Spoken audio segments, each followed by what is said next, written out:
Cyclone का नुकसान कम से कम हो, इसके लिए जो भी आवश्यक कदम उठाने चाहिए उसके लिए राज्य सरकार और केंद्र सरकार ने मिलकर के भरसक प्रयास किया। लेकिन उसके बावजूद भी करीब करीब 80 लोगों के जीवन हम नहीं बचा पाए। इसका हम सबको दुख है। जिन परिवारों ने अपना स्वजन खोया है उनके प्रति केंद्र सरकार, राज्य सरकार और हम सबकी संवेदनाएं हैं और इस संकट की घड़ी में हम उनके साथ हैं। संपत्ति का भी नुकसान काफी होता है, चाहे एग्रीकल्चर हो, चाहे पावर सेक्टर हो, चाहे टेलीकम्युनिकेशन हो, चाहे घरों का उजड़ जाना हो, अनेक प्रकार का, चाहे वो इंफ्रास्ट्रक्चर का हो, चाहे व्यापार जगत से लोग जुड़े हुए हो, चाहे खेती क्षेत्र से जुड़े हुए, हर किसी को नुकसान होता है। आज मैंने हवाई निरीक्षण करके बारीकी से इस प्रभावग्रस्त विस्तार को मुख्यमंत्री जी के साथ, गवर्नर श्री के साथ दौरा करके उसको देखा है। अभी राज्य सरकार ने और मुख्यमंत्री जी ने विस्तार से मेरे सामने जो भी प्राथमिक आकलन है उसका ब्यौरा दिया है।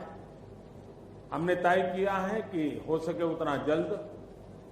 डिटेल में सर्वे हो, कृषि का हो, पावर सेक्टर का हो, टेलीकम्युनिकेशन का हो, घरों की जो स्थिति है, इंफ्रास्ट्रक्चर की जो स्थिति है, केंद्र सरकार की तरफ से भी तत्काल एक टीम आएगी और वो टीम इन सभी क्षेत्रों में सर्वे करेगी और हम मिल करके रिहेबिलिटेशन हो, रिस्टोरेशन हो, रिकंस्ट्रक्शन हो, उसकी व्यापक योजना बना करके बंगाल की इस दुख की घड़ी में हम पूरा साथ देंगे, सहयोग देंगे और बंगाल जल्द से जल्द खड़ा हो जाए, बंगाल जल्द से जल्द तेज गति से आगे बढ़े, इसके लिए भारत सरकार कंधे से कंधा मिला करके काम करेगी और जो भी आवश्यकताएं होगी उन आवश्यकताओं को पूर्ण करने के लिए भारत सरकार के जो भी नीति नियम है उसका पूरी तरह उपयोग करते हुए पश्चिम बंगाल की मदद में हम खड़े रहेंगे। अभी तत्काल जो इस संकट की घड़ी में राज्य सरकार को कठिनाई न हो, इसके लिए एक एडवांस असिस्टेंस के रूप में 1000 करोड़ रुपया भारत सरकार की तरफ से व्यवस्था की जाएगी। साथ साथ जिन परिवारों ने अपने स्वजन खोए हैं उन परिवारों को प्रधानमंत्री राहत कोष से 2 लाख रुपया